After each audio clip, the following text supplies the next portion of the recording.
Francis Bacon, from the 17th century, when he was talking about knowledge and learning, said they are ill discoverers that think there is no land when they see nothing but sea.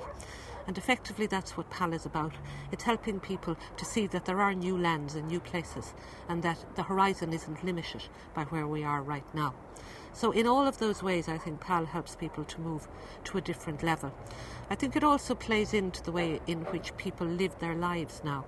And if you think, for example, of something like Facebook, which, if it was a country today, would be the third biggest country in the world, 350 million users.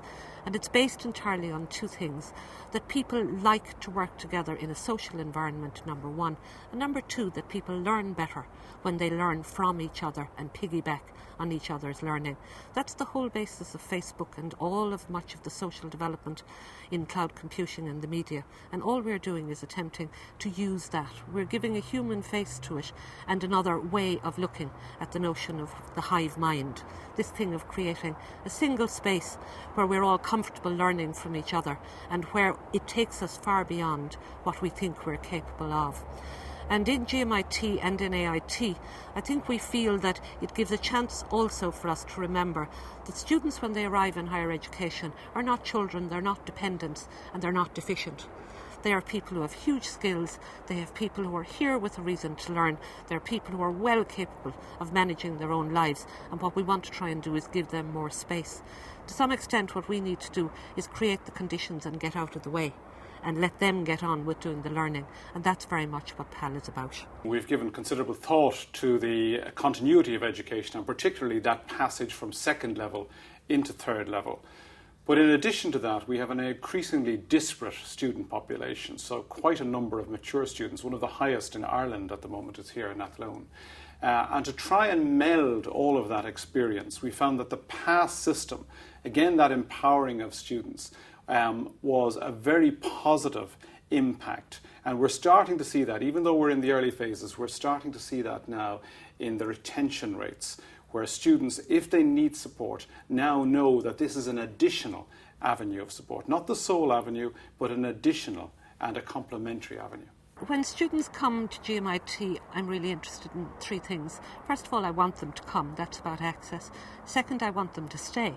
That's about retention. But the third thing is I don't want them to just stay, I want them to achieve. So retention, access and achievement, they're three of the big things that in the jargon we use in higher education. And the transition in first year is the most important point in terms of people understanding where they're going with their careers and their learning. And the more we do with first years in terms of them buying into why they're here and understanding why they're doing the course they're doing and why they really like the area of study, the more likely they are to succeed. And we believe that using PAL, we help people to spend more time on the why of what they're doing rather than just the how or the mechanics of it. The key wins at the start, and again we haven't seen this across a period of time, we haven't yet had time to do any longitudinal study, but certainly in terms of atmosphere, this has been extraordinarily positive. In terms of the empowerment, which I've mentioned a couple of times now for students, when you see the benefit that the student leaders get from this and how they've grown, we've had a number of fora where student leaders have been invited and facilitated to come and talk. And to see the development of those individuals across that has been most impressive. To know that new students have that support from their fellows, which complements the support given by the lecturing staff and by our student services team. That again, even in this initial phase, has been most positive. When people are talking about higher education, they often forget that one of the big transitions is not into college but out of college.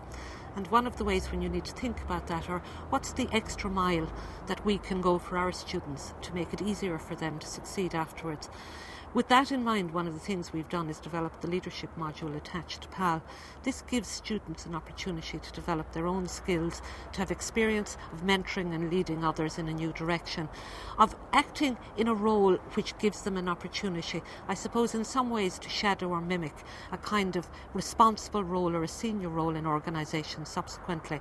So in terms of giving them a confidence in terms of their own capacity, a way of understanding the kind of skills they've acquired, a way of also, I think, which is terribly important, leading a group of people. Many of the funded initiatives within Ireland have been towards greater collaboration. And it's led to a greater sharing of experience. And obviously there are also elements of scale, and you can do more with a larger scale. We've had a very fruitful relationship with our neighbours in Galway, and Galway is roughly an hour's distance on the west coast from Athlone, which is in the centre of Ireland.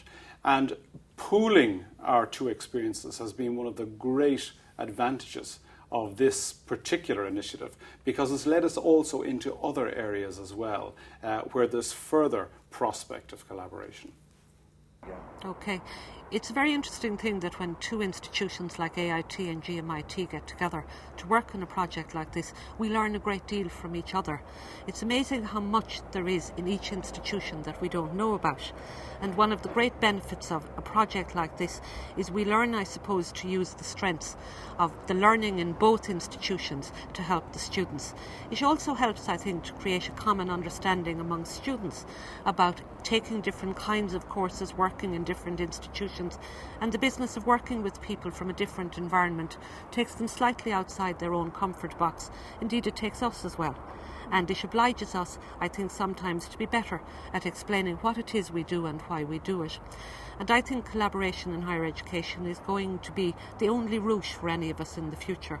We're too small a country to be parochial about these things. And AIT and GMIT are good at working together, which is exactly what we want the students to be as well.